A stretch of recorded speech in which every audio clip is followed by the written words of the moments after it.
शिरूर लोकसभा मतदारसंघातील मतदान आज सकाळी 7 वाजल्यापासून सुरू झाले। जुन्नर तालुक्यातील काळवाडी येथे सकाळपासून उत्स्फूर्त मतदान सुरू असलेलं पाहायला मिळालं। अगदी शांततेच्या वातावरणात या ठिकाणी मतदान सुरू आहे। सकाळी पहिल्या सत्रात म्हणजे 7 ते 9 या वेळेत साधारणतः 125 मतदारांनी आपलं मतदान नोंदवले, तर दुपारच्या सत्रात मोठ्या प्रमाणात मतदान होण्याची शक्यता वर्तवण्यात येते। उन्हाची तीव्रता प्रचंड असल्याने सकाळ सत्रामध्ये आपली शेतीची आणि घरची कामं उरकून दुपारच्या सत्रामध्ये शेतकरी वर्ग मतदानाला बाहेर निघेल अशी अपेक्षा व्यक्त केली जाते।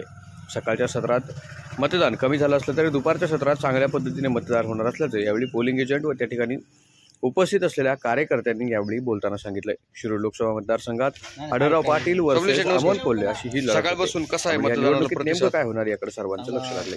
उत्स्फूर्त प्रतिसाद आहे, चांगलं चालू आहे व्यवस्थित मतदान। मग काय शांततेत सुरू आहे, सगळ्यांचं सहकार्य कशा पद्धतीने चांगल्या प्रकारे सहकार्य आहे। आता आपल्याकडे किती बूथ आहे तिथं? आपल्याकडे 2 बूथ आहेत, 2 बूथ 192।